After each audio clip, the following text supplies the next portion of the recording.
इशान्त शर्माको केसमा खुले ठुला राजहरू। इशान्त शर्मा टेक्वान्डो खेलाडी थिए। उनी कक्षा 11 मा पढ्थे र उनी भने टेक्वान्डोको ब्ल्याक बेल्टमा पनि रहेका थिए। इशान्तको बुबा आमा अहिलेको समयमा भने निकै दुखी रहनु भएको छ।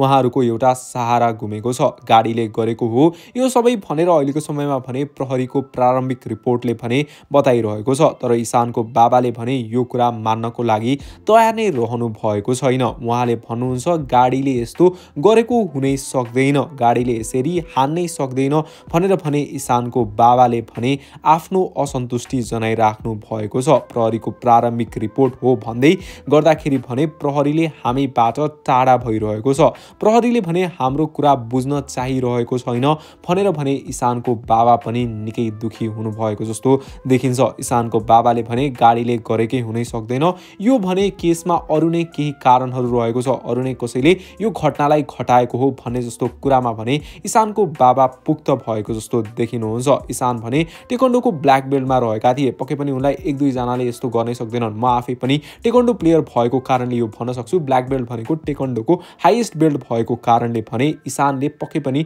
आफ्नो भने लडाई भने लड्न सकेका हुन्थे।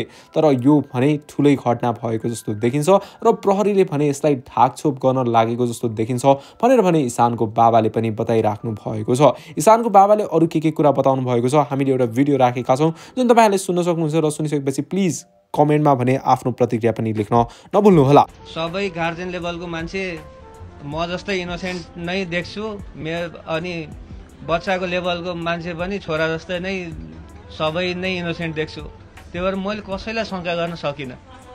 त्यसैलाई पनि अलिकति फाइदा लिएको हो कि यो निर्णय प्रारम्भिक रिपोर्ट भन्दै गर्दाखेरि त्यो यिनीहरूले चाहिँ प्रमाण दिन सकिरहेको छैनन्। हामीले चाहिँ यो प्रस्तुत गरिदिँदै गर्दा यिनी केही समय दौडिँदै गर्दा थाक्छन् र यही निर्णयलाई नै मान्न बाध्य हुन्छन् कि भन्ने लाग्या हो कि भन्ने पनि लागेको छ। सँगसँगै हिजो हामी जाँदा मुख्यमन्त्रीज्यूले अब डिआइजी साहबसँग फोन गरेर उहाँले पनि वस्तुस्थिति बुझ्न खोज्नुभयो। अझै पनि उहाँहरू मोटामोटी दुर्घटना नै का कुरा ब्रिफिङ गर्नुभयो उहाँसँग। उहाँहरूलाई हामीले फोटो देखाइयो, वस्तुस्थिति बुझाइयो, सबै गर्दा उहाँले पनि होइन यो कसरी दुर्घटना हुनसक्छ र भन्ने कुरा पनि उहाँले डिआइजी साहबलाई भन्नुभयो। यो संयन्त्र चाहिँ फेल हुने काम चाहिँ नगर्नुहोस्, तपाईँहरू अनुसन्धानलाई अलिक गहिरिएर लाग्नुहोस् भन्ने कुरा गर्नुभयो। यो डमी त होइन, यो माथि पनि अनुसन्धान गरौँ भन्दै गर्दा त्यही पोलिग्राम टेस्टका कुरासम्म आएका हुन्। चरणमा अनुसन्धानमा त्यही टिनेजर फ्याक्टर नै तानियो सोधपुछको लागि।